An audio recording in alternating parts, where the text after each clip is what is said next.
Harry's wife, the Grifter, emerges.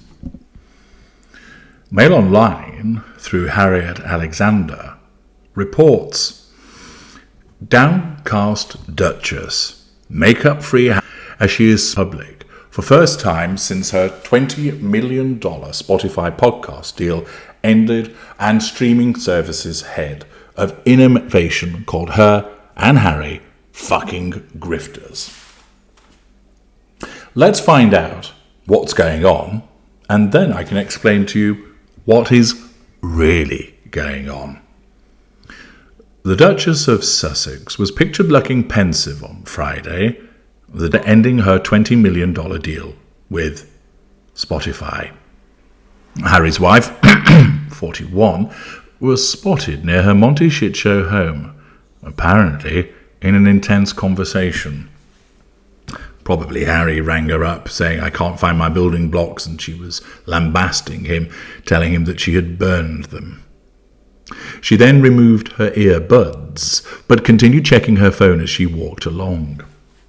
Dressed casually in black skinny jeans, ballet flats, and a striped jumper, she toted a $5,400 Fendi Peekaboo ICU bag. Her husband and their 2 children, Archie, 4, and 2-year-old Lilibet, were not seen. The decision not to embark on a second series of the 13-episode podcast Archetypes, which was a number 1 on Spotify's ranking when it debuted, was seen by some as an admission of failure. Let's park there. Admission by who? Harry's wife? Absolutely not. She will only admit to failure as a pity play, and she certainly would not admit any failure on her part when it came to Archetypes. Instead, other people will be blamed. It wasn't publicised enough. The material that I was given wasn't good enough. She won't see that it's as a consequence of her being boring, that people find her a dull individual, that people don't like her because of her endless whining. Oh no. The failure can't be placed at her door. Her narcissism will not allow that to happen. So any admission of failure would be recognised by Spotify, not by Harry's wife. Spotify and the Sussex's audio production company Archwell Audio released a joint statement saying they have mutually agreed to part ways and are proud of the series we made together. But Bill Simmons, head of podcast innovation and monetization at Spotify, condemned the pair in an episode of his own podcast on Friday. The fucking grifters. That's the podcast we should have launched with them, he said. I've got to get drunk one night and tell the story of the Zoom I had with Harry to try and help him with a podcast idea. It's one of my best stories. Simmons, a sports writer, founded sports and pop culture website and podcast network The Ringer and sold it to Spotify in 2020 for $200 million. He then joined Spotify and has long been critical of the couple. Last January, he blasted Prince Harry, saying it was embarrassing to be affiliated with the same company.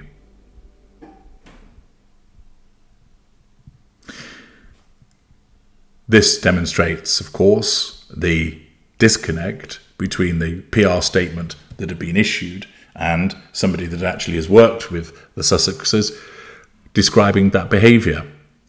He carried on stating, "Shoot this guy to the sun," he said.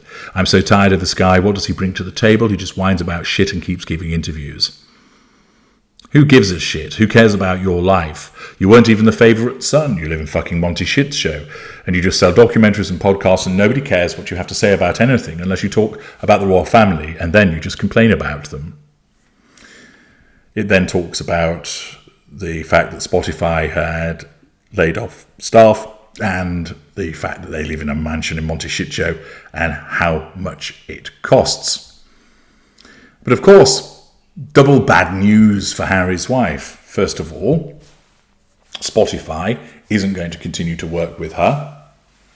But the PR outfit tries to negate any adverse publicity coming from that by saying it was mutual decision to part company. Of course, other than the dimwit Sugars, nobody swallows that because they've heard what she produced, they know what she's like, and they'll have realised that Spotify has realised that they signed up a lemon. Instead, People see through this PR statement. But it then gets worse for Harry's wife because Bill Simmons pops up and basically calls them fucking grifters, demonstrating that if that was his view at Spotify, it was likely to be the view of other people, or at least that they weren't providing value for money, and therefore it was Spotify's decision to get rid of them. So Harry's wife faces repeated threats to her control, the ending of the Spotify relationship, the fact that many people see through the PR statement about it being a mutual parting of the ways, the fact that Bill Simmons speaks out. But then the biggest problem for her is that so many people are reporting on what Bill Simmons has to say about them and the ending of the Spotify podcast. It becomes news, covered in newspaper after newspaper, mentioned in broadcast news, and quoted across social media. Thus, Harry's wife faces threat after threat. So what does she do? She seeks to nullify this threat by staging another appearance. After all, as has been confirmed elsewhere, the paparazzi don't camp out in Monty's shit show hoping to snap somebody. Otherwise, why are we not seeing repeated pictures of Oprah Winfrey or of Katy Perry and Orlando Bloom, of the other famous people that live in the area? There aren't the photographs because simply the arrangement is you can photograph me elsewhere but not around where I live. And the paparazzi obey that. But with Harry's wife, because she is so desperate to be seen, and of course her narcissism drives her to try and assert control over people, nullify those threats to control and draw fuel from them, she has to tip off the relevant agency to come and photograph her. And of course, where do the photos come from? Backgrid. So once again, she is telling them, I'm going to go for a walk with a huge handbag and look pensive on the phone, and then later on take off my jumper and you can take some more photographs of me.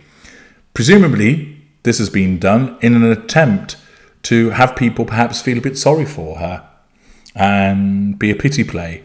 And there is a plethora of pictures of her, as you can see, but it's not working.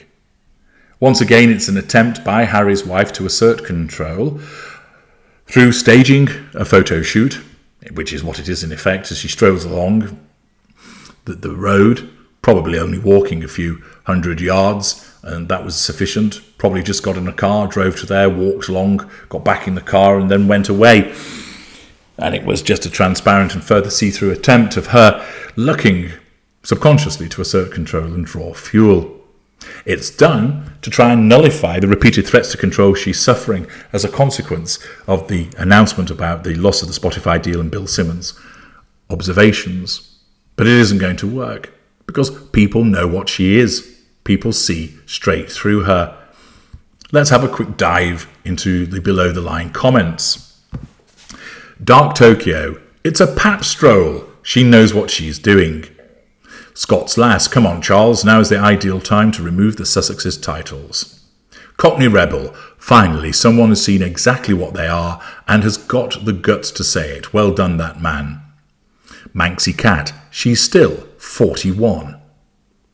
Cat Mum, she does not need to be seen if she doesn't want to be seen. She wanted to be seen with her glum face. That, of course, is a pity play.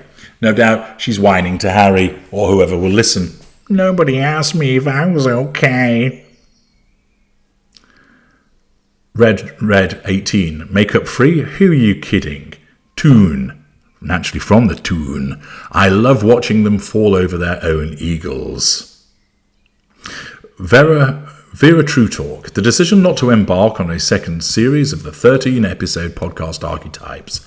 That was not her decision not to embark. It was Spotify who made that call. They have no real talent and had no plan when leaving the royal family. She has nothing interesting to say. It's all about her and it's all word salad. The only thing surprising is that it took so long. The Dizzy Blonde 100, no doubt channeling the thoughts of Harry's wife. What? I have to actually work for my salary? Chief Harry, $4,500 for a bag. Some things are just overpriced. Anne Lee, who can they now blame? It will be the blame game now, both blaming the other. All that holding hands and rubbing his back has gone now. Cricket, it could not have happened to a nicer person. Toon, I hope more people speak about them. Samster7, when has Harry's wife ever not looked at a camera? This has got to be staged. American royalty. I get no joy seeing people fail. However, these are two of the most insufferable people thrust upon us. Neither have any substance. Neither have any significant accomplishments. Neither have anything of value to offer the world or any corporation. They offer nothing other than petty complaints and gossip. It's old. That trend is fading fast, thankfully. Harry has revealed himself incapable of deep thought, incapable of good decision-making, and one who is deeply wounded to the point of not being able to function well in the real world, which in this case is not being part of the firm. Part upbringing, maybe. Harry's wife's accomplishments appear to be, at the time, marrying well, causing chaos, and seeking opportunity to share her petty grievances with the world. Very much an accurate observation there from American royalty. And the comments go on and on. Hundreds of them, slating them, talking about the photos being staged, how spoiled they are, that she's again trying to divert attention onto her.